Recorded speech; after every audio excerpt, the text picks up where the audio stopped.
Shalom, jumpa lagi di dalam 40 hari perjalanan masa raya Prapaskah. Hari ini adalah hari yang ke-10. Kita memulai perjalanan diri lebih dekat di dalam hadirat-Nya dengan merenungkan satu bagian firman Tuhan dari 1 Raja-Raja pasal 17 ayat 7 sampai dengan ke-16. Saya tidak akan membacakan seluruh perikop ini, tapi saya akan membacakan 2 ayat yang menjadi pedoman pada pagi hari ini. Ini kisah janda di Sarfat, Elia dan janda di Sarfat. Ketika di negeri itu sudah terjadi kekeringan, namun Tuhan menunjukkan kasih-Nya kepada Elia dengan mengirimkan seorang janda untuk memberi dia makan.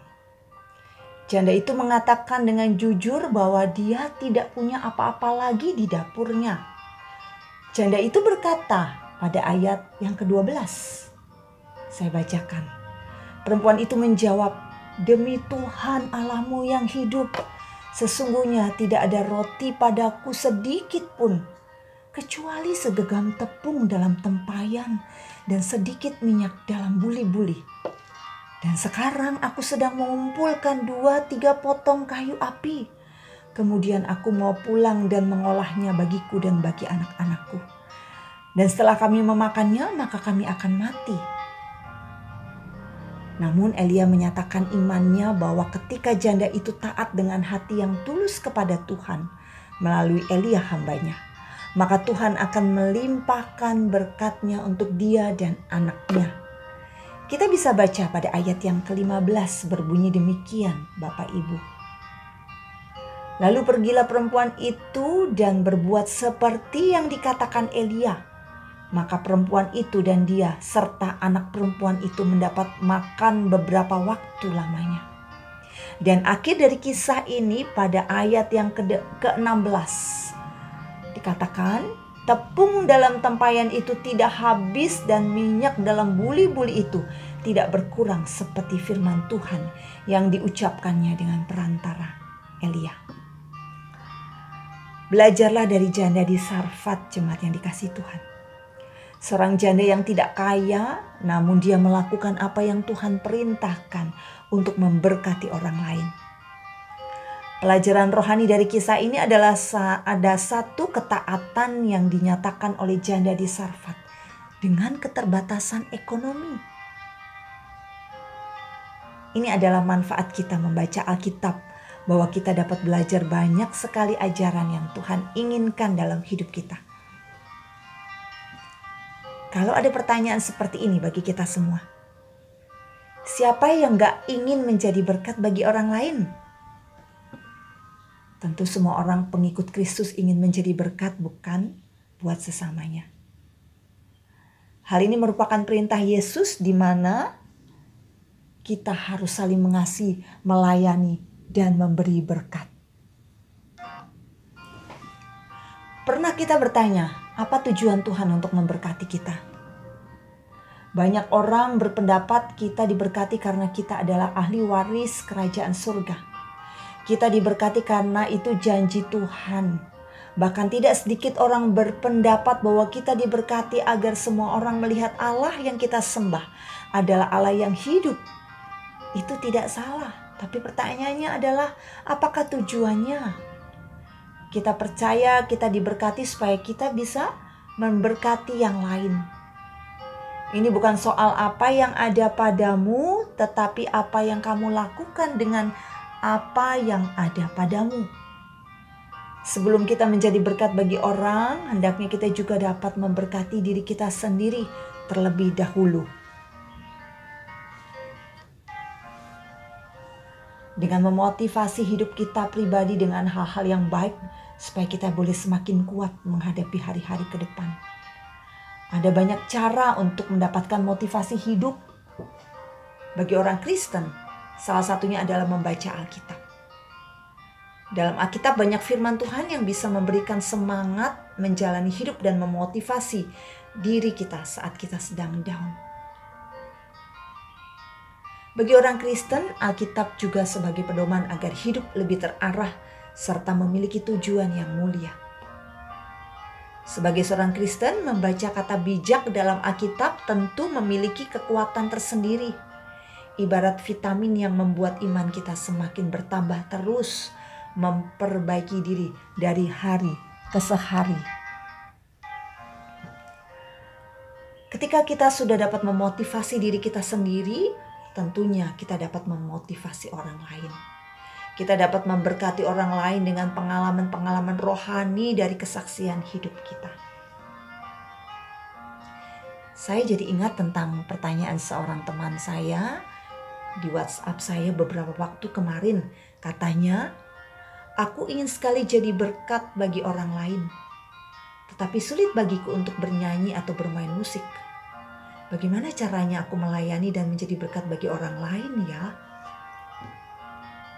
Berbagi berkat tidak hanya karena kita memiliki talenta yang bisa dinikmati orang lain, seperti menyanyi, bermain musik. Tidak hanya itu saja. Ada beberapa cara kita bisa memberkati orang lain. Memberkati orang lain dapat kita lakukan.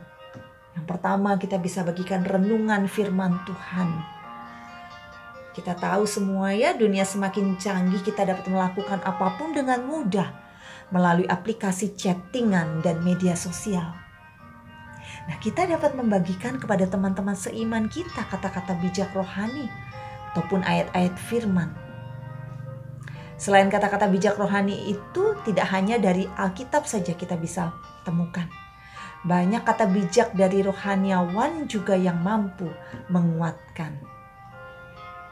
Memang kelihatannya sangat mudah dan sederhana, tetapi dengan cara ini kita telah menjadi perpanjangan tangan Tuhan untuk melayani dan memberkati orang lain, sehingga banyak orang yang dipulihkan. Perbanyaklah waktu menjadi berkat bagi orang lain. Cara yang kedua, hati yang memberi sesuai dengan kemampuan kita.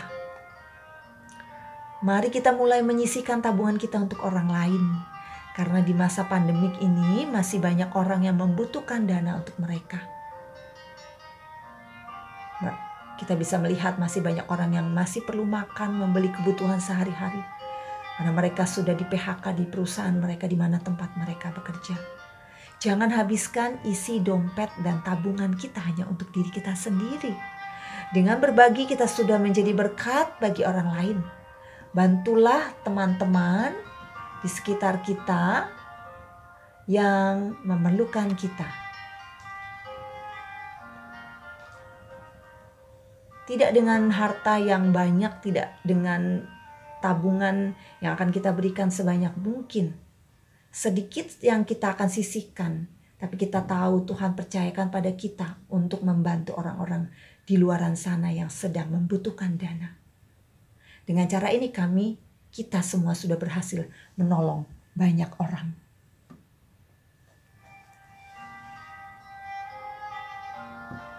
Yang ketiga, mengucapkan kata-kata yang membangun. Kata yang kita ucapkan sanggup menciptakan situasi atau kondisi yang kita sedang dan akan alami. Senada dengan hal itu, setiap kata yang keluar dari mulut kita juga mampu mengubah hidup orang lain. Atau boleh juga menguatkan hidup orang lain. Saya jadi ingat ketika beberapa tahun lalu ada seorang wanita tidak berguna lagi di tengah keluarganya karena dia memiliki keterbelakangan fisik. Dia merasa terpuruk dan rasanya kalau bisa dia bilang, aku mau bunuh diri saja karena aku sudah tidak berguna. Namun seorang sahabatnya membesarkan hatinya bahwa walaupun kita tidak berguna di dalam keluarga, namun di mata Allah kita sangat berharga. Gak satu pun bahasa puitis yang dia keluarkan, kecuali kata-kata seperti yang ditulis di Yesaya 43. Ketahuilah teman, kamu berharga di mata Tuhan, Dia mengasihimu. Yesaya 43 ayat 4. Oleh karena engkau berharga di mataku dan mulia, dan aku ini mengasihi engkau, maka aku memberikan manusia sebagai gantimu dan bangsa-bangsa sebagai ganti nyawamu. Kata-kata itu memulihkan dia dan sampai hari ini dia melayani Tuhan dan mengasihinya. Demikian yang bisa kita lakukan. Ucapkanlah kata-kata yang membangun dan sesuai dengan kebenaran firman Allah. Tidak perlu kata-kata puitis, cukup ketulusan hati saja. Jemaat yang dikasihi Tuhan, inilah cara-cara yang bisa kita pakai. Dan ketiga cara yang sudah saya jelaskan, yang sudah saya jelaskan tadi, apakah kita siap melakukan satu di antaranya? Hari ini adalah proyek ketaatan yang akan kita lakukan dengan sukacita dan dengan rela hati. Kalau minggu lalu proyek ketaatan kita adalah menanyakan kabar kerabat kita yang sudah lama tidak bisa kita hubungi. Hari ini mari kita membagikan kata-kata berkat di status WA, Facebook, dan Instagram kepada orang lain.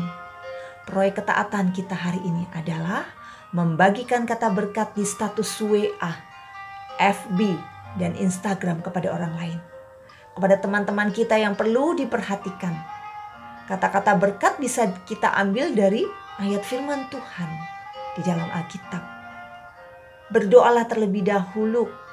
Kata-kata bijak apa yang tepat yang akan kita sampaikan kepada orang yang memerlukannya. Kalimat kekuatan apa yang bisa kita bagikan kepada orang lain yang mengalami kelemahan spiritual. Sehingga mereka merasakan bahwa mereka juga dikuatkan melalui ayat firman itu. Mari kita menyiapkan proyek ini dengan ketaatan kepada Tuhan. Karena kita boleh melihat Tuhan terlebih dahulu mengasihi kita. Setelah itu kita mau berdoa. Mari jadikan firman itu pelita bagi kaki kita dan terang bagi jalan kita. Mari kita pujikan satu bait saja.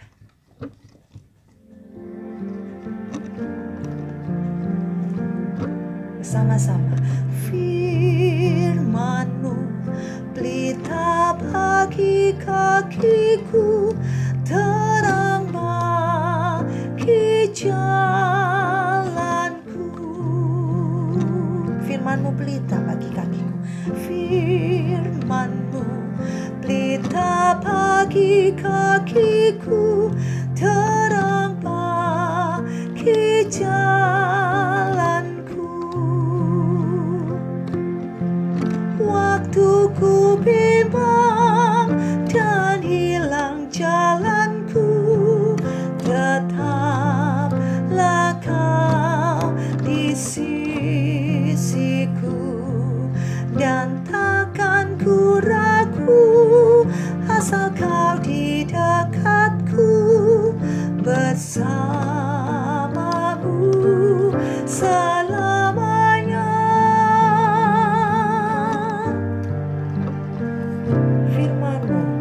Firman-Mu pelita bagi kakiku, terang bagi jalanku.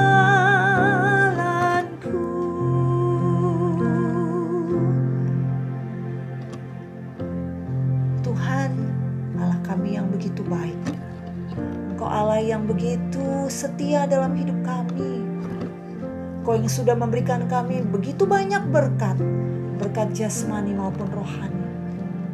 Ketika kami sudah diberikan berkat-berkat itu, kami rindu Tuhan untuk membagikannya itu bagi orang lain.